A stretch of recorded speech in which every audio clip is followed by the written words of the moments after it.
भारत की सनातन संस्कृति, अध्यात्म और आस्था का प्रतीक, दुनिया का सबसे बड़ा धार्मिक आयोजन प्रयागराज में हो रहा है।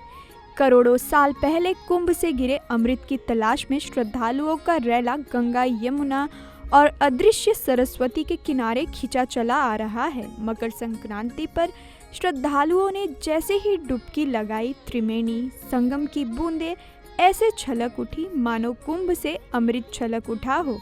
मंगलवार को महाकुंभ में विभिन्न अखाड़ों के साधुओं ने पहला अमृत स्नान किया। इस अवसर पर त्रिवेणी संगम पर लोगों का सैलाब उमड़ पड़ा और करीब 3.5 करोड़ श्रद्धालुओं ने आस्था की डुबकी लगाई।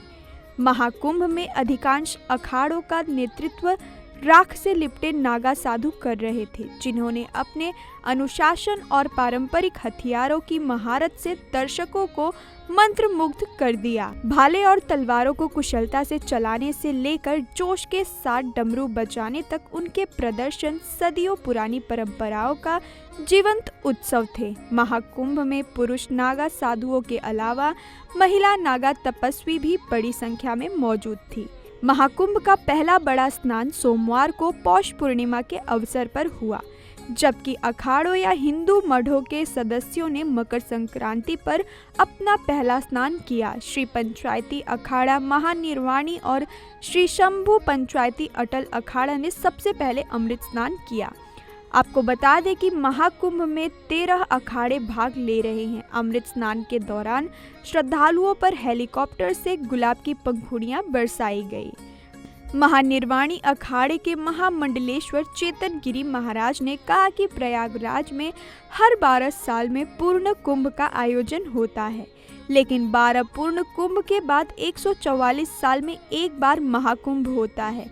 इस पवित्र आयोजन में भाग लेना श्रद्धालुओं के लिए एक दुर्लभ आशीर्वाद है।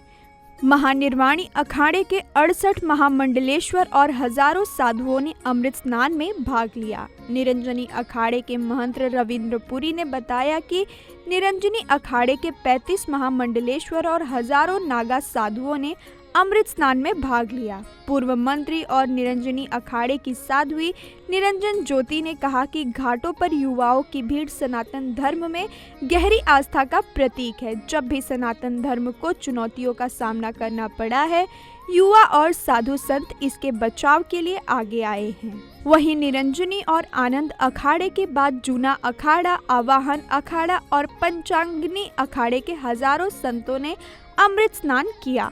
किन्नर अखाड़े के सदस्यों ने भी जूना अखाड़े के साथ पवित्र डुबकी लगाई, जिसका नेतृत्व आचार्य महामंडलेश्वर स्वामी अवधेशानंद गिरी ने किया, जो एक भव्य रथ में घाट पर पहुंचे।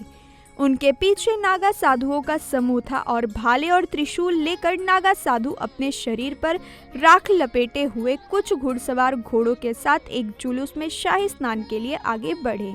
जटाओं में फूल, गले में माला और हाथ में त्रिशूल लेकर उन्होंने महाकुंभ की आध्यात्मिक भव्यता पर 4 चांद लगा दिए। त्रिशूल और डमरू के साथ नागा साधुओं के प्रदर्शन ने इस बात पर जोर दिया कि महाकुंभ महज एक धार्मिक आयोजन नहीं है, बल्कि मानवता और प्रकृति के बीच एकता का उत्सव है। महाकुंभ के पहले अमृत स्नान में नागा साधुओं में जबरदस्त उत्साह दिखा। शोभा यात्रा के दौरान आम श्रद्धालु दोनों ही नागा साधुओं की मंत्रमुग्ध कर देने वाली उपस्थिति को कैमरे में कैद करने के लिए उत्सुक थे। पहले अमृत स्नान पर्व पर त्रिवेणी की निर्मल और अविरल धारा में स्नान कर 3.5 करोड़ से अधिक पूज्य संतों और श्रद्धालुओं ने आध्यात्मिक पुण्य अर्जित किया।